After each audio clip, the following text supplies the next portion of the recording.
Welcome to the Water Center Studio Series. I'm Mary Quinnen, the Vice President of the Water Center for Systems Thinking, and today we are going to be discussing the implementation of systems thinking in early childhood education with Chris Holliday. Chris, welcome and thank you for joining us. Could you tell us a little bit about yourself and what you do and your background? My name's Chris Holliday, and I am the Disabilities, Mental Health, CACFP Nutrition Manager for Middle Kentucky Head Start. I've been working in early childhood education for 10 years now. I have a bachelor's degree in child and family studies with a concentration in child development. And I was introduced to systems thinking through the Kellogg's Foundation grant. We did work with the Water Center with Mary Quinnen and also with Sherry Marlin. They were our coaches at the time. And we had PD with them every summer to learn these tools and learn the habits.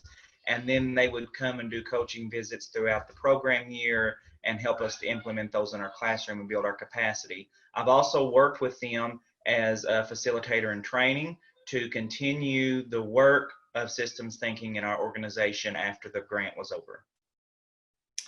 Thank you. And Chris, can you just tell us a little bit about your previous position before you moved on up the ladder as a mentor and coach? Yeah, I was the mentor coach for our organization. And so in that capacity, I would actually go into the classrooms and develop teachers' capacity across all of the practices that we implement in our classroom. And systems thinking was one of those practices that I was able to actually coach our teachers on, especially in the last 2 years that I did that position. Okay, thank you. So let's begin. Let's take a look at how you implemented and utilize systems thinking and how you're building your capacity and that of your teachers in early childhood education.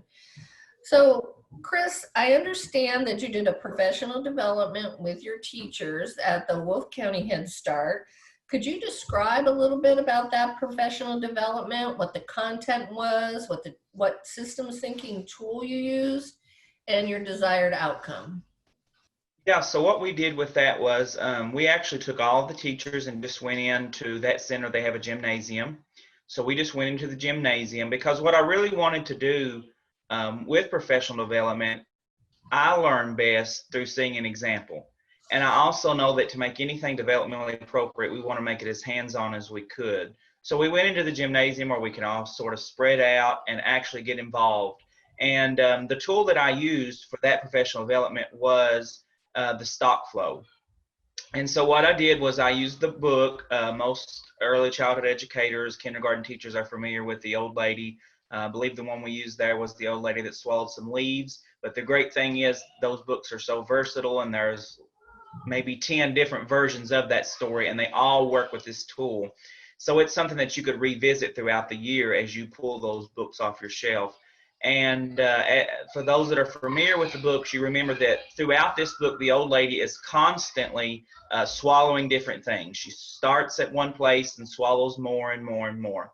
So one of the things that I did was I showed the teachers exactly the way that they should do that with their children. I asked the adults to tell me what is the stock. So what is increasing over time? And of course, that was the amount of things in her stomach. And then so that was the thing that changed over time. And so as we read the book, I actually just stood up and read the book, and then I would just pick volunteers to come, just like you would if you were in your classroom with your children. And we had a stock on the floor. Of course, where we were adults, we couldn't all fit in that stock, but it still was that visual representation of what we were trying to do, which is the whole point of the exercise. And so those teachers would come, somebody would volunteer. I actually had made pictures, which is something great because children are such visual learners, especially at this age. So I handed those pictures out to my volunteers before we started. And then as I read their page, they would come up and hold their picture and get into our stock. And then, of course, at the end of all of those books, she always, burps or belches or however the book says it, and all of the stock comes out. So this is one of those that we can see the increase was her swallowing things. And so there was a good word for us to use with children. The increase of the stock was just her literally swallowing all of these things. And then the decrease, the outflow is just at the end, and it's a sudden outflow. So then, of course, we talked about the way you could extend this to show a behavior over time is, you have this steady, constant increase, and then one sharp, drastic decrease where all of the stock comes out. And of course, everyone laughed and we had fun. And actually, there was a child that was there that was in after school care, and that child was actually able to join in our PD. And of course, the child had all sorts of fun. And so it really showed those teachers that, when you begin to use words, even with adults, like stock, and when you begin to use words like change over time, variables, increase and decrease, you think, whoa, this sounds hard. We're doing algebra, which we are doing pre-algebra, and we're developing that capacity in our children, even at 3 and 4 years old.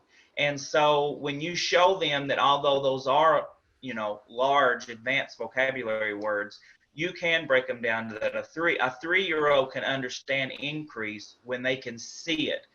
When they can get involved and be part of the increase, they can see a stock or something that changes, a variable, when they can visually see that. And so that's the reason these tools are so incredible, even at this young age, because it is that visual representation of critical thinking, which is what we hope to develop at this age. Even more so than academics, you want to develop those critical thinking skills, because then the academics will come so much easier when they get school age.